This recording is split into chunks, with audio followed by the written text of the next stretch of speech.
आचार्य प्रमोद कृष्ण जी, क्यों विरोध इसका?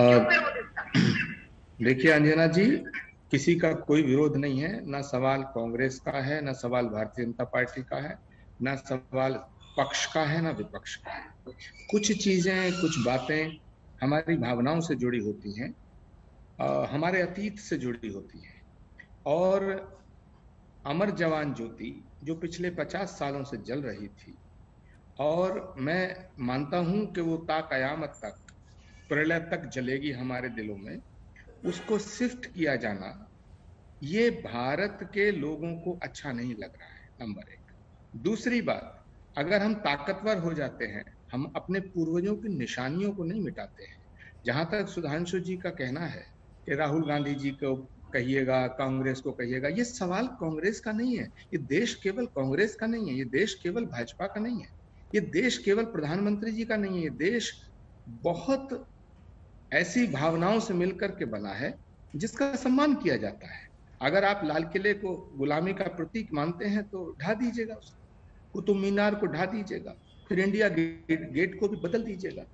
दीवारें बन सकती हैं, संगमरमर की बहुत सी दीवार बन सकती है सुधांशु जी, लेकिन लाल किले की प्राचीर से जो तिरंगा 15 अगस्त को भारत का प्रधानमंत्री फहराता है वो अलग है, उसकी तुलना नहीं की जा सकती है।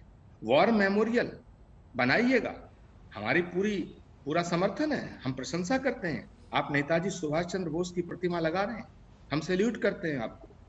नेताजी जैसा देशभक्त न भूतो न भविष्यति, भारत की धरती पे पैदा होना मुश्किल है, हम समर्थन करते हैं। लेकिन आचार्य जी, अमर जवान ज्योति, ठीक है, अब लेकिन पूरी बात को तो समझना पड़ेगा ना। इंडिया गेट जो अंग्रेजों ने बनाया, वहां पर तमाम नाम लिखे, जब आप 1914 से लेकर 1921 से जो ब्रिटिश इंडियन आर्मी में जिन्होंने अपनी जान गंवाई थी, 1971 की जंग में जो भारतीयों ने जीत हासिल की पाकिस्तान पर, जो हमारे शहीद थे, उनके लिए अमर जवान ज्योति कतर में जलाया गया।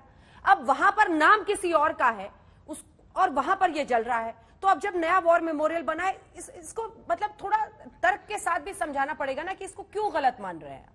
अंजना जी, इस देश में लगभग 1000 से ज्यादा वॉर मेमोरियल हैं, आप बनाइए, उन श्रद्धांजलि, उनको हम, उन शहीदों को श्रद्धांजलि अर्पित करते हैं। लेकिन अमर जवान ज्योति भारत के शौर्य, स्वाभिमान, बलिदान का प्रतीक है। आप उससे छेड़छाड़ क्यों करना चाहते हैं? वो 50 सालों से हमारी उसमें भावनाएं जुड़ी हैं।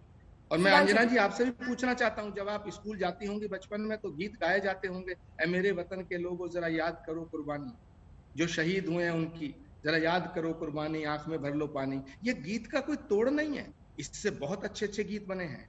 लेकिन कोई सिख, कोई जाट, मराठा, कोई गुरखा, कोई मद्रासी, पर्वत सरहद पर मरने वाला हर वीर था भारतवासी, ये जो गीत हैं इनका कोई जवाब नहीं है। अमर जवान ज्योति इस देश में और कहीं नहीं हो सकती है, क्योंकि हम हजारों नहीं लाखों करोड़ों देशवासियों की भावनाएं जुड़ी हैं, और जहां भावनाएं जुड़ती हैं वहां तर्क व्यर्थ होता है। मैं ये बिल्कुल नहीं कहना चाहता कि प्रधानमंत्री जी को मैं आरोपित करूं। मैं ये अभी मनोज झा को सुन रहा था, मैं ये नहीं कहना चाहता कि उन्होंने संसद भवन नया तामीर क्यों करा रहे हैं, करा सकते हैं, भारत की संसद नहीं बनाए, ये हमारे स्वाभिमान का प्रतीक है। लेकिन अमर जवान ज्योति से हमारी भावनाएं जुड़ी हैं। मुझे दुख हो रहा है, इसलिए नहीं मैं कांग्रेस के साथ खड़ा हूं। जैसे मुझे दुख हो रहा है सुधांशु जी, ऐसे ही देश के करोड़ों लोगों को दुख हो रहा होगा। सुधांशु जी भावनाओं के साथ खिलवाड़ बता रहे हैं वो, इसे आप भावनाओं पे मैं उत्तर देता हूँ। फैसले पर पूरा विचार करिएगा। अंजना जी, यद्यपि आचार्य प्रमोद कृष्णन जी ने तुलनात्मक दृष्टि से संवेदनशीलता के साथ विषय को रखा, कांग्रेस जिस ढंग से रख रही है उससे थोड़ा सा अलग हटके, पर भावना में याद दिलाना चाहता हूं अंजना जी, केसरी फिल्म याद है, आप सबने देखी थी, जिसमें 22-24 सिख सैनिकों ने उस अंग्रेजों की फौज से पूरा लड़ा था। वो अफगान वॉर थी, ये उसके भी सैनिकों के लिए पक्ष में। अरे वो केसरी फिल्म में जो दिखाए गए वो बलिदान होने वाले उन 25-26 सिख सैनिक हमारे लिए स्वतंत्रता की भावना के अनुरूप ज्यादा थे, या दूसरी तरफ से लड़ने वाले ब्रिटिश फौज के सैनिक। और आप कह रहे हैं तो मैं कहना चाहता हूं, अमर जवान ज्योति थी, पर जवान का नाम तो गुमनाम था, किसी जवान का वहां नाम ही नहीं था। तो उस अमर जवान गुमनाम था और ज्योति के ऊपर किंग जॉर्ज का नाम था। और आपको इसमें उचित इतिहास नजर आता है, जबकि हमने जहां वॉर मेमोरियल बनाया वहां उन सब जवानों के नाम लिखे हैं। लोग यही कहते हैं कि देश के लिए मिटने वाले का नाम इतिहास में अंकित हो जाएगा। वो नाम था कहां इंडिया गेट में, ये तो बता दीजिए।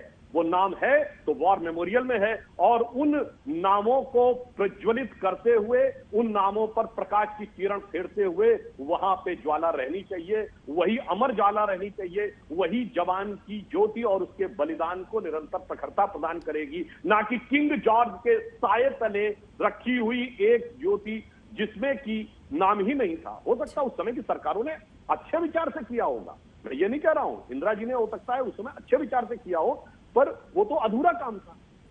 वो तो कभी उसमें ना नाम का प्रकटीकरण था, ना स्वाभिमान का प्रकटीकरण था। ठीक है, जल्दी से आचार्य जी, उसके बाद मृत्युंजय जी आ रही है, स्वाभिमान भी। ठीक है, उसके बाद मैं आ रही हूँ आपके पास भी, मेजर जनरल रिटायर्ड संजय बेस्टन साहब, इसके बाद फौरन आ रही हूँ सर। आचार्य जी, छोटा सा एक जवाब। सुधांशु जी, आज पहली बार मुझे आप पार्टी के साथ खड़े हुए नजर आ रहे हैं, राष्ट्र के साथ खड़े हुए। व्यक्ति से बड़ा परिवार होता, परिवार से बड़ी पार्टी, और पार्टी से बड़ा राष्ट्र। अमर जवान ज्योति की तुलना कहीं नहीं की जा सकती है। और हमने 1962, 1965, 1971 3 घोषित युद्ध लड़े, लेकिन 1971 का युद्ध जिसमें हमने पाकिस्तान के 2 टुकड़े किए, ये हमारे शौर्य का प्रतीक है, ये हमारे स्वाभिमान का प्रतीक है, ये भारत की सेनाओं के बलिदान का प्रतीक है। इस युद्ध की और उनके पराक्रम की तुलना नहीं की जा सकती। आप देश के करोड़ों लोगों की भावनाओं से खेल करके अच्छा नहीं करना है। आप इस निर्णय पर पुनर्विचार करिए।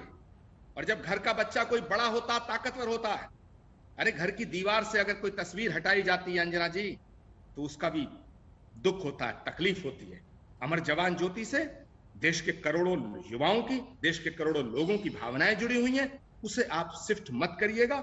आगे आप ताकतवर हैं, इतिहास आपको कभी माफ नहीं करेगा।